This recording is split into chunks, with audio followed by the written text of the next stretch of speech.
Sujas bulletin में आपका स्वागत है। मैं हूं आपके साथ अभिलाषा गर्ग। एक नजर हेडलाइंस पर।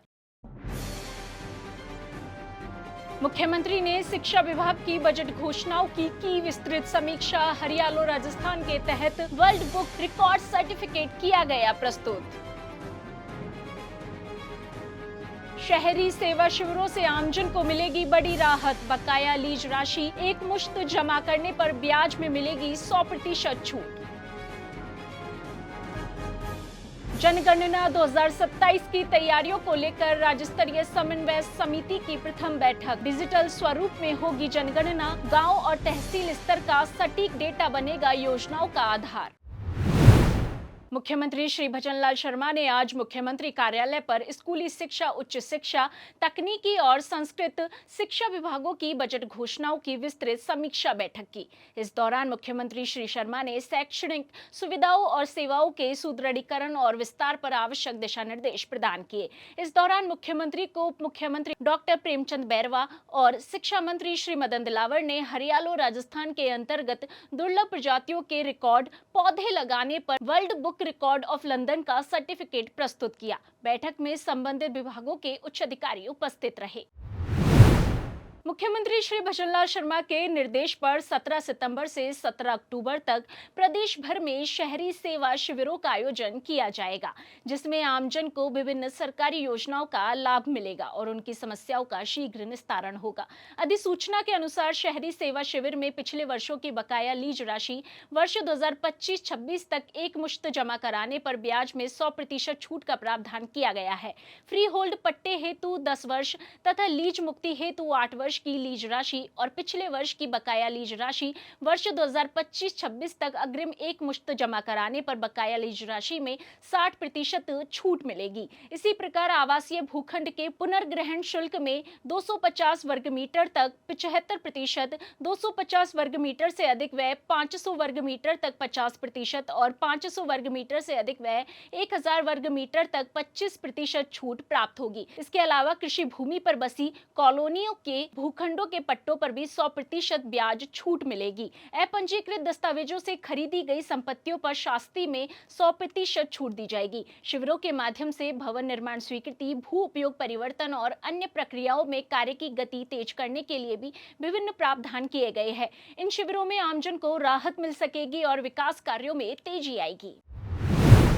राज्यपाल श्री हरिभाऊ बागड़े ने विश्व लोकतंत्र दिवस की बधाई देते हुए कहा कि भारतीय संविधान सर्वोच्च है। लोकतंत्र के सुदृढ़ीकरण के लिए सभी मिलकर कार्य करें। उन्होंने लोकतंत्र में सभी स्तरों पर जवाबदेही सुनिश्चित किए जाने और सभी को पारदर्शिता से कार्य करने की संस्कृति विकसित करने का आह्वान किया। श्री बागड़े आज इंदिरा गांधी पंचायती राज संस्थान सभागार में भारतीय युवा संसद के अधिवेशन में संबोधित कर रहे थे। उन्होंने कहा कि युवा देश के कर्णधार हैं। उन्हें देश प्रथम की सोच के साथ कार्य करने के लिए सभी स्तरों पर प्रेरित करना चाहिए। उन्होंने विश्व में लोकतंत्र के इतिहास की चर्चा करते हुए कहा कि भारत में बाबा साहेब भीमराव अंबेडकर ने संविधान निर्माण के दौरान यह ध्यान रखा कि विश्व भर का जो श्रेष्ठतम है वह हमारे संविधान में आए। राज्यपाल ने कहा कि भारत विश्व का सबसे बड़ा लोकतंत्र इसलिए है कि यह समानता, न्याय और उदात्त जीवन मूल्यों से जुड़ा हुआ है।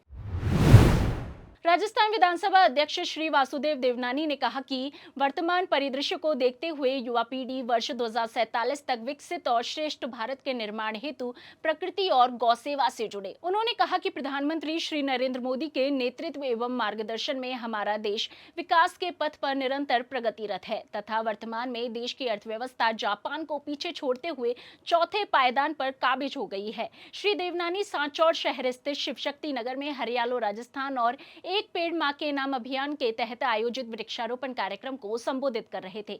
इस दौरान वृक्षारोपण कार्यक्रम के अलावा गौ कृषि जीवन अभियान का शुभारंभ हुआ।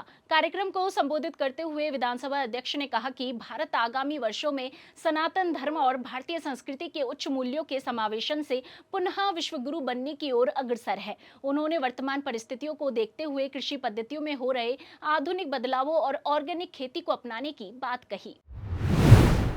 राज्य में प्रस्तावित जनगणना 2027 की तैयारियों को लेकर मुख्य सचिव श्री सुधांश पंत की अध्यक्षता में आज शासन सचिवालय में राज्य स्तरीय समन्वय समिति की बैठक आयोजित हुई, जिसमें राजस्थान राज्य के 19 विभागों के प्रशासनिक सचिवों वरिष्ठ प्रतिनिधियों ने भाग लिया। मुख्य सचिव ने कहा कि यह बैठक फरवरी 2025 में आयोजित होने वाली जनगणना की प्रारंभिक बैठक है। उन्होंने विभागों को निर्देशित किया कि आगामी जनगणना के लिए प्रशासनिक इकाइयों का समय पर गठन सुनिश्चित करें और सभी कार्य केंद्र सरकार के जनगणना कार्य निदेशालय के निर्देशों के अनुरूप पूरे किए जाए। उन्होंने बताया कि इस बार जनगणना पूर्णतः डिजिटल स्वरूप में होगी, जिससे तहसील और गांव स्तर का डेटा सटीक रूप से संकलित होगा। इस डेटा के विश्लेषण से विभिन्न विभाग अपनी योजनाओं और कार्यक्रमों का क्रियान्वयन अधिक प्रभावी ढंग से कर सकेंगे। श्री पंत ने कहा कि केंद्र सरकार के निर्देशों के अनुसार संबंधित सभी विभाग यह सुनिश्चित करें कि जनगणना प्रक्रिया के दौरान किसी भी प्रशासनिक इकाई की सीमाओं में परिवर्तन नहीं किया जाएगा। उन्होंने स्पष्ट किया कि 31 दिसंबर 2025 तक ही सीमाओं में बदलाव अनुमत होगा और इसके बाद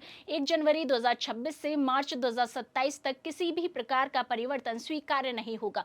अतः उन्होंने निर्देशित किया कि संबंधित विभागों को 1 दिसंबर 2025 के पूर्व उक्त प्रक्रिया पूर्ण कर लेने हेतु आवश्यक कार्रवाई की जानी है। उन्होंने इसे एक राष्ट्रीय दायित्व बताते हुए सभी विभागों से समन्वय के साथ कार्य करने का आह्वान किया। श्री पंत ने जनगणना के प्रथम चरण मकान सूचीकरण और मकानों की गणना का कार्य मई-जून माह में किए जाने के संबंध में निर्णय लेने हेतु नोडल विभाग को निर्देशित किया।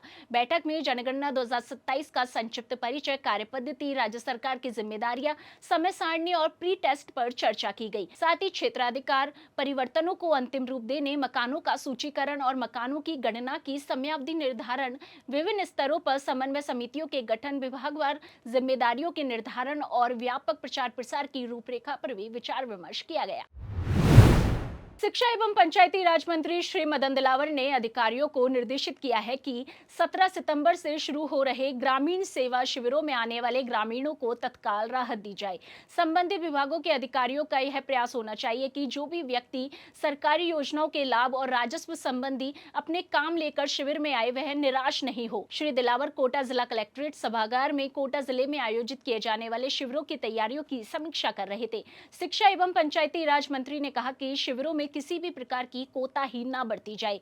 सरकार की मंशा के अनुसार ग्रामीण जनता को पात्रता के अनुसार योजनाओं के लाभ शिविर के दौरान प्रदान करें। उन्होंने कहा कि शिविर का समय प्रातः 9:30 बजे से 6 बजे तक का रहेगा। शिविर समाप्ति यानी 6 बजे तक कुछ कार्य अपूर्ण या लंबित रहे तो विभागवार इसकी सूची संधारित की जाए तथा समयबद्ध तरीके से इन सभी लंबित मामलों का निस्तारण किया जाए। साथ ही शिविर प्रभारी यह भी सुनिश्चित करे कि शिविर शुरू होने से शिविर की समाप्ति तक अभियान से संबंधित समस्त विभागों के अधिकारी और कर्मचारी पूरे समय शिविर में उपस्थित रहे ताकि जनता को शिविरों का अधिक से अधिक लाभ मिल सके।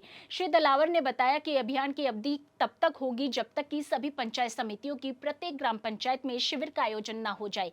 शिक्षा एवं पंचायती राज मंत्री ने कहा कि अभियान के तहत विभिन्न सरकारी योजनाओं हेतु आवेदन एवं स्वीकृतियां, स्वास्थ्य शिविर, स्वामित्व योजना के तहत पट्टों हेतु आवेदन, स्वीकृतियां और वितरण, दीनदयाल उपाध्याय गरीबी मुक्त गांव के तहत 10,000 और गांवों में बीपीएल परिवारों का सर्वे, बिजली तारों और खंभों इत्यादि में सुधार, स्वच्छता और वृक्षारोपण जैसे विभिन्न महत्वपूर्ण कार्य किए जाएंगे।